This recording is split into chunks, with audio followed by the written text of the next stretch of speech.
Michael Vick. So Michael Vick was on Fox News Sports, Fox Sports channel, with the guy Uncle Ruckus. I can't think of his name. What's that guy's name? Somebody on Facebook. But anyway, I talk about him regularly on the show. And he gets on my nerves. But anyway, he was on there discussing Colin Kaepernick and the possibility that the league was,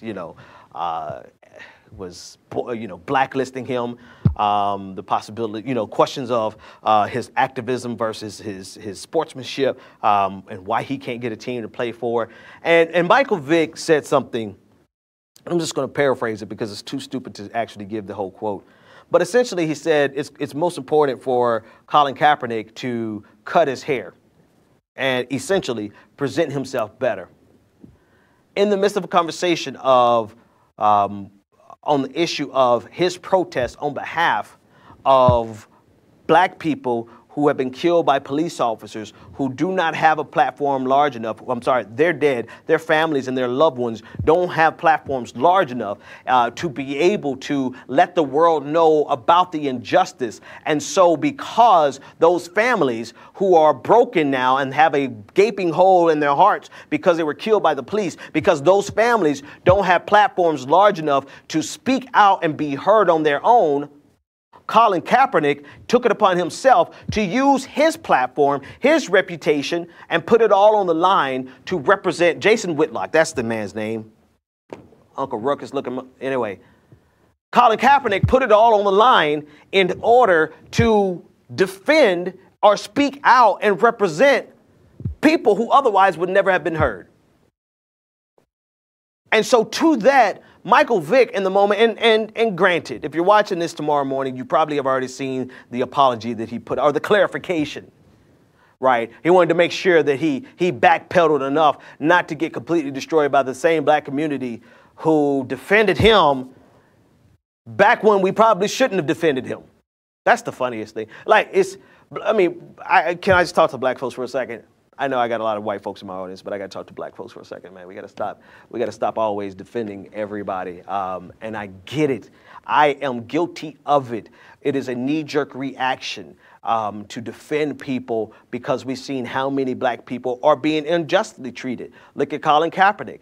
And so it's hard for us to ignore it. But think about the reason I'm on this tangent now. I'm thinking about Floyd Mayweather, allegedly a wife beater.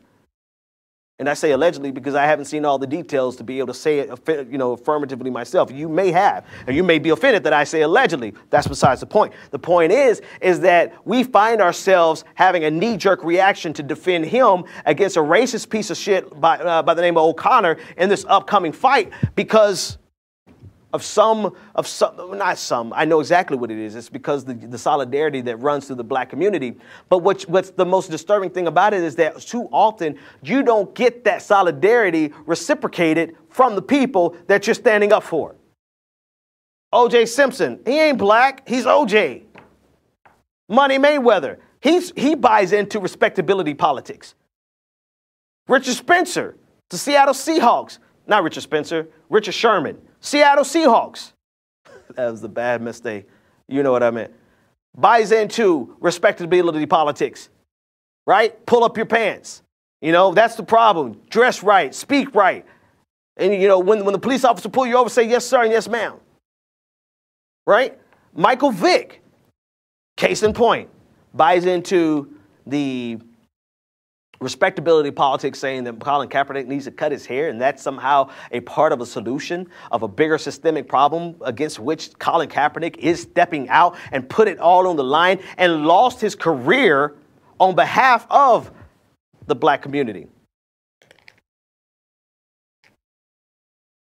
It's amazing the cyclical nature, the loop that happens right there. Because in this exact example, we have Colin Kaepernick being treated unjustly by a system that would rather you beat your wife than to speak out against racism.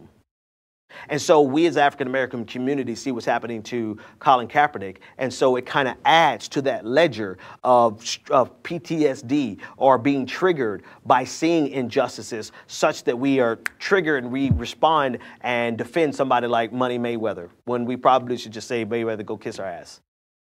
You didn't have our back when we had your back. And you allegedly are beating your wife. And again, I only say allegedly because I haven't seen all the details for myself. Feel free to email them to me. But in some cases where we should not stand up for people, we should let them go. But that's the cycle that the black community is in.